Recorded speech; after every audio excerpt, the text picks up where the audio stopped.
What's going on, guys, and welcome to Maraki English with Abby. Today we're going to look at some words that confuse a lot of people. Why do they confuse a lot of people? Because these are words that are opposite, but we use them in one sentence. I can point at one thing and say this is black, and another thing say this is white. But can I look at one thing, same thing, and say this is black and white? Really? What do I mean? Is it like a zebra? It has stripes? Not really. And we have a lot of words like this, and we call them oxymorons. Oxymorons. Today, we're going to cover 6 of the very common oxymorons that people use every single day. And not just look at them and cover them, I'll make sure you remember these forever. Because you guys usually say, when I learn, I understand it, but after I finish watching the video, it disappears, right? But today, I will make sure that doesn't happen. Because we'll practice over and over again. I'll try to give you different examples. Plus, there are only 6. Come on, you can't do that. And since your attention span is so short, I'll try to finish this video within 15 minutes. Without further ado, let's dive in and see a few of them.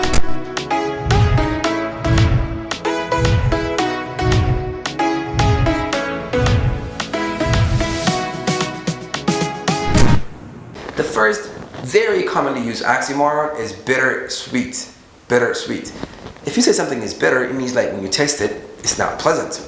Ew, it's so bitter. And sweet is the opposite. Can something taste bitter and sweet at the same time? Maybe not something you eat, but situations are. For example, let's say you got a job opportunity that takes you overseas. You have to go to a different country because you found this great job. It's going to open a lot of doors. So when you think about that, what do you feel? A great job. Yeah. So this is sweet. You're so happy. But in the meantime, you have to live your family, your friends, everything you've done your whole life. When you think about that, that's not a pleasant feeling. It's bitter. So bittersweet. Okay? So how do we use it in a sentence? Maybe if this place you're going to is France, you can say, going to France is bittersweet for me. Going to France is bittersweet for me. Okay, I just bought this car and it's so nice. I love it. Nice, it's good. I enjoy driving it around. But when I think about the amount of money I spent on it, it's bitter. So buying this car has a bittersweet feeling. So just like this, I'm sure there are things in your life that make you feel good and bad at the same time. So you can say something is bittersweet. You can go ahead and take your notes. Where? In the comment box, of course. That's the first one. But it has been a bittersweet experience for me. It was kind of bittersweet, you know? Death is often a bittersweet occasion to us Catholics. So I got the chance and now I'm going to France, right? So when I go to France, I'm getting on a plane. And planes, I love them and I hate them. This is a little bit different. A love and hate relationship. A love-hate relationship. So if you love something and then you hate it at the same time, you can say, I have a love-hate relationship with something. For example, airplanes, like I mentioned, we like them because they take us to places. In the meantime, for some of us, it's so scary. We can't wait the moment it lands, and it's nerve-wracking, you know? So you can say, I have a love-hate relationship with airplanes. For me, what do I have a love and hate relationship with? I think it has to be TikTok. I like the platform and I enjoy creating contents there, but usually I find myself wasting my time just swiping up. So when I finish, I look at my time and I say, man, I hate TikTok. A moment later, I miss it again. So I have a love-hate relationship with TikTok. Well, you know, I can't tell you, I've had such a love-hate relationship with this book. Yeah. Oh my God. I have what you call a love-hate relationship with Grace. So what do you have a love-hate relationship with? Go and take your notes. I have a love-hate relationship with something. I only need something from you. Go do it. Number 3, awfully good. Awfully good.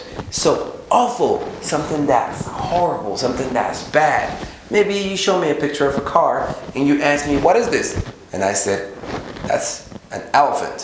What? That's an awful answer, okay? I cooked something and I'm asking you to test it, and you test it and say, it tastes awful. Awful means really, really bad. But good is the opposite. Good is good. Good is the opposite of bad.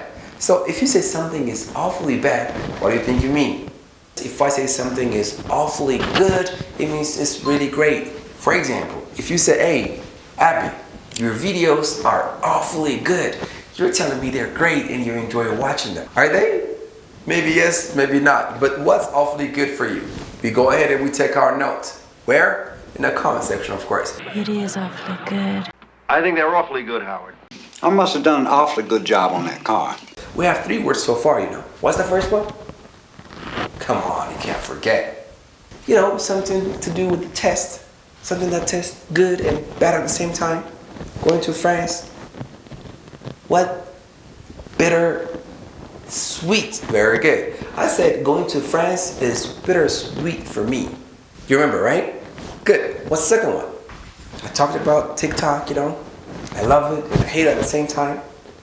And I have a relationship with it. So I have a love-hate relationship with something. And the third one, something that's so good and bad at the same time.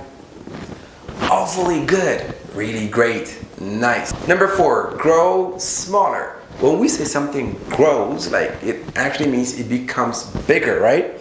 But you can also say grow smaller. It means it just becomes smaller. For example, if I said the number of my viewers grew, which is the past of grow, smaller, it means their number dwindled. Dwindled to become smaller. Dwindled over time. So the number of my viewers grew smaller for that known reason. I don't know. My interest to learn English grew. No, it grows larger. It will never grow smaller. But I don't know, what grew smaller in your life? You can tell me. What? It could be your interest. It could be the amount of money you have in the bank or whatever. Something grew smaller. I wanted a new notebook. You know where? Well, we grow smaller and smaller until there's nothing left. No. Earth has grown smaller yet greater as connectivity has grown. The universe grows smaller every day. Bittersweet. Second one, love-hate relationship. Third one, awfully good. Fourth one, grow smaller. Fifth one, guilty pleasure. Guilty pleasure. So if you feel guilty, you feel bad about something you did. Maybe if someone is asking you to help them, you ignore them anyways and you just moved on and you went about your life. But later on you think about it and you're like, oh man, I feel guilty for not helping that guy. But pleasure is the opposite. Pleasure is what you get from doing something good. For most people. So, pleasure. But can you feel guilty and pleasure at the same time? Yes, you can. You know, maybe like you're struggling with your weight. You're overweight. So, you know that eating ice cream is not good for you. It's not doing good for your health. So, you eat it anyways. Why? Because you like the taste. So, you can say ice cream is my guilty pleasure. Or for conversation's sake, you can ask someone, hey, what's your guilty pleasure? And they can tell you, man, watching movies. Movies are my guilty pleasure. Or TikTok again. TikTok is my guilty pleasure. I have a love and hate relationship with it. You know, the feeling I get from TikTok is bittersweet. They're all kind of used in the same way, but they have their own differences. Just choose whatever you want and use it. So, guilty pleasure. My question is, what's your guilty pleasure? Use it in the comments. Podcasts are my guilty pleasure. It isn't very good, but I consider it a guilty pleasure.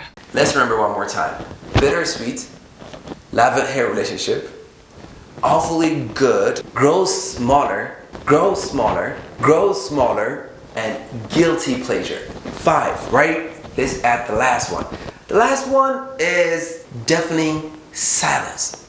So, deafening, the word came from deaf, right? Deaf is someone who's not able to hear. So, if you say something is deafening, it means it makes you go deaf. Hey, turn down that music, why? It's deafening, for God's sake. It's deafening, the noise is deafening. It's so loud. But if you want to say it's so quiet, you can say it's deafening silence. Deafening silence. You know, like the room was filled with deafening silence. You can hear a pin drop. That's another expression for you. You can hear a pin drop. It's so quiet. It's deafening silence. the room was filled with deafening silence. Listen to that. What's that? Deafening silence. And Kay turned to drink with a deafening silence. All by myself in complete, utter, and deafening silence. And the deafening silence coming from that jukebox. This is the last one. I hope you liked the video. Don't forget to participate and share what you think about the way we do things. Tell us whatever you feel. Your wish is our command. So if you want us to keep teaching you this way, we can do that. If you want us to bring the board and then explain things with more detail, you can also do that.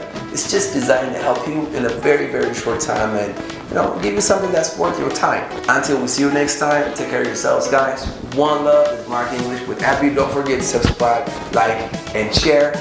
Till I see you next time one more time, take care of yourselves. One.